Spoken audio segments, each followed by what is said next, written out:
First chart for the week will be the euro versus the US dollar. On the weekly candlesticks, the price tried to break above this 119 to go around 120, but the sellers stepped in and pushed the price further down.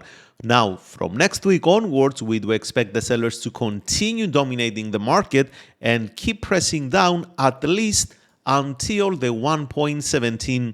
On the 4-hour chart, the price broke below these two trend lines, with the sellers being very aggressive, and what we expect to happen is, first, if the price keeps moving downwards, to stop around this level, bounce off and move to the upside if the uptrend will resume. But if they're going to completely change the market's direction, as we expect it to happen, then the next key level will be down here. If the price keeps dropping lower, then we're going to find this swing low to be the relevant low for the week. On the flip side, if something changes and the price moves to the upside, the first key level of resistance will be this swing high here. But pay attention to this one, because if the market is going to retrace a part of this move, it's going to do it up to the 61.8, which matches exactly this swing high. So what do you do in that case? You have to be patient, and on the lower time frames, if divergences on the RSI or double top reversal price actions occur right here, to indicate that the market is about to continue moving to the downside.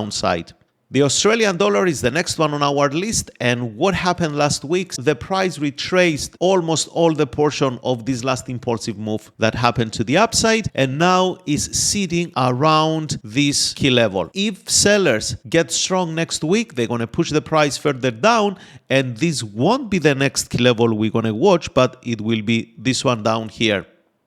If buyers get activated, they will expect it to push the price to the upside, and the key zone, not just the level, will be the area between this high and that high here. Trading the Great British Pound versus the US dollar won't be any surprise. Last week, the market was so obvious on the higher time frame that it's going to reverse at this point here because of multiple confluences, and on the lower time frame, we saw that happened under this failure swing top. Why that was a failure swing top? Because the price made a swing right here, just slightly below this last swing high, and it failed to continue to move further up. In this case, some key levels of resistance to watch will be this one up there. The first support will be down here. There is still room to the downside, but if the price breaks below this one, then we're going to see a strong move to the downside until this area being tested. Perhaps one of the best trading setups we had last week was on the US dollar Japanese yen. Because of the weekly commentary, we said that if the price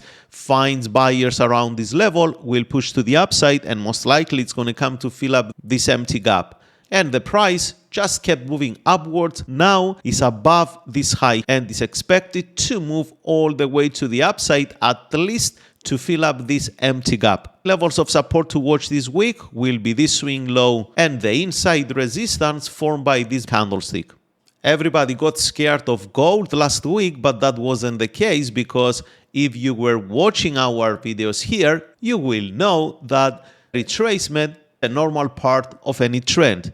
Sometimes the retracement happens over a single candlestick and the market drops aggressively. Sometimes the retracement occurs over a normal downtrend. In this case, the price was going up, and right here the market decided to respect this 5,500 level and move to the downside. So essentially the market retraced back to 61.8%, which is absolutely normal. Regarding key levels of support and resistance, let's start with the support. We can see that this empty space will be filled, and this swing high can act as the first support. If the price keeps moving further down, then the second support will be around $4,274. On the flip side, the market will need a lot of aggressive buyers to push the price further up and fast, just simply because we saw aggressive sellers here overtaking all these small buying candlesticks. But again, if the price is going to move to the upside, it will do that, and the only key level of resistance based on this daily chart will be the all-time high around $5,600. Platinum is one of the markets we explained lately that it's suspected to a normal retracement. And that happened last week based on this bearish engulfing candlestick on the weekly time frame. From that point onwards, we do expect to see a continuation to the downside. Key levels of support and resistance will be the following. This swing low will be the relevant support level. For a continuation to the downside, we're going to pick up this inside support here. If the price is going to bounce it off and move to the upside, then the first available resistance will be around $2,815 US.